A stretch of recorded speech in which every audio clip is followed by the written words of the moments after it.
মানে বাড়ি দিয়ে ভেঙে ভেঙে এগুলি সব। আসসালামু আলাইকুম, কেমন আছেন সবাই? আমি ভালো আলহামদুলিল্লাহ। অনেকেই জানতে চান যে আমি ছাদ বাগানের মাটি কিভাবে রেডি করি, তো তাদের জন্যই আজকের ভিডিওটা মূলত করা। নতুন করে আমি মাটিটা রেডি করব। এই মাটিগুলি আমি অনেক ড্রাম ক্যারেট থেকে এগুলি মাটি উঠাইছি, উঠাইয়া এগুলি রোদ্রে দিছি, রোদ্র দিয়ে শিকড় বাছলাম, যত ময়লা আবর্জনা ছিল ওগুলি সব বেছে দিলাম। তো এখন এই মাটিগুলি আমি শুকাই ফেলছি সব, আর বাড়ি দিয়ে দিয়ে সব এগুলি গুঁড়া করে ফেলছি। এখন এই মাটিতে আমি কি কি ব্যবহার করি তাই আপনাদের সাথে আমি শেয়ার করব। এখানে 60% মাটি থাকবে আর 40% গোবর, এগুলি দিয়ে আমি এখানে মিশাবো। এই গোবরগুলি আমি বাড়ি থেকে নিয়ে আসি, বস্তা ভরে ভরে নিয়ে আসি। তো এগুলি আমি সবগুলি ভেঙে নিতেছি এভাবে।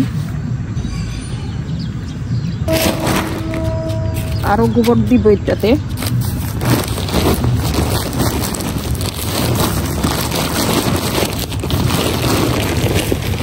এই গোবরগুলি আমি সবগুলি মানে বাড়ি দিয়ে ভেঙে ভেঙে এগুলি সব মাটির সাথে মিশাবো।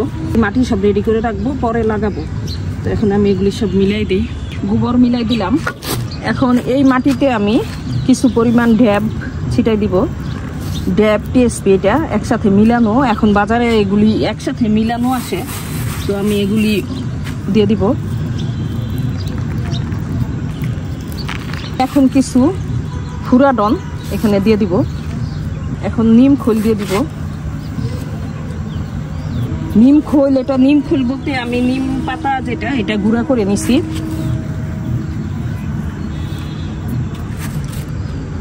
অল্প পরিমাণ ইপসম সল্ট দিয়ে দিলাম মাটির সাথে মিশায়া। কিছু চুন দিয়ে দিলাম।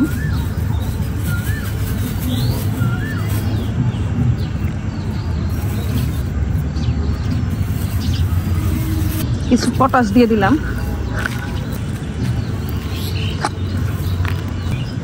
কিছু পরিমাণ হাড়ের গুঁড়া দিয়ে দিব। এগুলি আমি এগুলি দিয়ে এইভাবে মাটি রেডি করি। এখন এই মাটিগুলি সব আমি এইভাবে মিলাবো।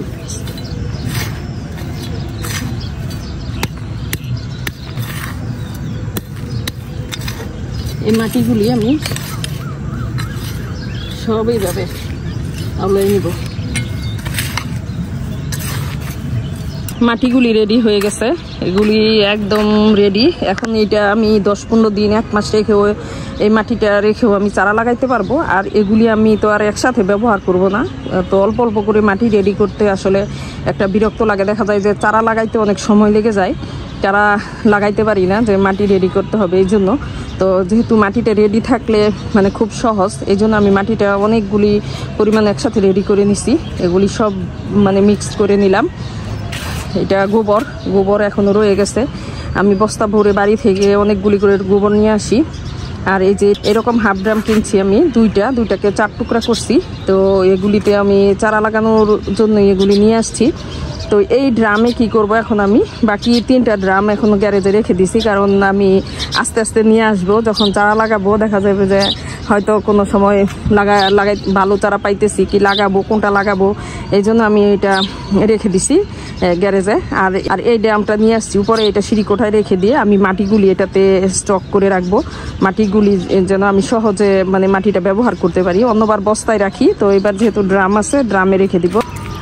আমি এটার মাটি সরাইছি, মাটি সরাইয়া নিচে মোটামুটি অনেক মাটি সরাইছি। তারপরে আমি সবজি পচানো মাটিগুলি দিছি, তার উপরে আবার আমি এক লেয়ার মাটি দিয়ে দিছি, অল্প পরিমাণ, খুব বেশি না।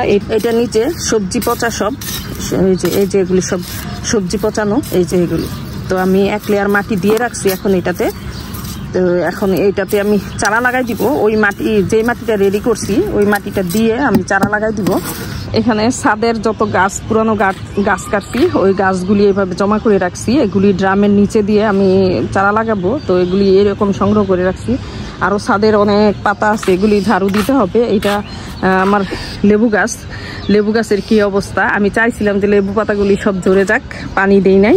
এই যে এইভাবে ছাদ ঝাড়া দিলে আরও অনেক ময়লা জমা হবে, ধুলাবালি এরকম পাতা সব চলে আসবে। তখন আমি আবার নতুন করে মানে ড্রামে দিয়ে লাগাবো।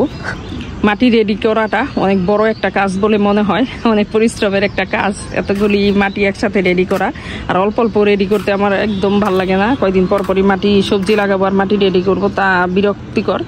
তো আমি কিভাবে মাটি রেডি করি সবাই এটা জানতে চান যে আপু কিভাবে মাটি রেডি করেন। আসলে এইভাবে মাটি রেডি করলে আপনার গাছে খুব বেশি যে যত্ন দিতে হবে তা না, অল্প কিছু যত্ন করলেই আপনি রেগুলার যে যত্নগুলি, খোল পচা পানি, সবজি পচা পানি, ডিমের খোসা গুঁড়া, চা পাতা, তারপরে পটাশিয়াম বলতে আপনি পটাশিয়াম সারটাও ব্যবহার করতে পারেন, রাসায়নিকটা। আর যেহেতু গাছ বেশি ওইটাতে শুধু মানে পটাশ যে কলার খোসা দিয়েই হয় না, ওইটা আপনি পটাশ সারও ব্যবহার করতে পারবেন অনেক গাছ হইলে। তো আমার তো ওই পটাশ সারটা ব্যবহার করি, সাথে কলা পচানো পানি। এগুলি সাধারণত মানে এইভাবেই চেষ্টা করবেন যে মানে গাছ তৈরি করতে, এর থেকে বেশি কিছু লাগে না। নিয়মিত পরিচর্যা করলে গাছ এমনিতেই সুন্দর হেলদি হয়, ফলন ধরে মাশাআল্লাহ, এর থেকে বেশি কিছু লাগে না। আর যেহেতু কষ্ট করে ছাদ বাগানে করতেই হয়, তাহলে এই আমার মনে হয় এইভাবে করাই ভালো। ফলন কম ধরুক তাও শান্তি যে একটা ফ্রেশ খাবার খাচ্ছি, এবং এটা আমার নিজের হাতে করা, নিজের ছাদ বাগানের, এইটাই আনাফ। তো আমার ভিডিওটি যদি আপনাদের ভালো লাগে তাহলে আমার পেজটা লাইক, ফলো, শেয়ার করবেন। তো সবাই ভালো থাকেন, সুস্থ থাকেন, আল্লাহ হাফেজ।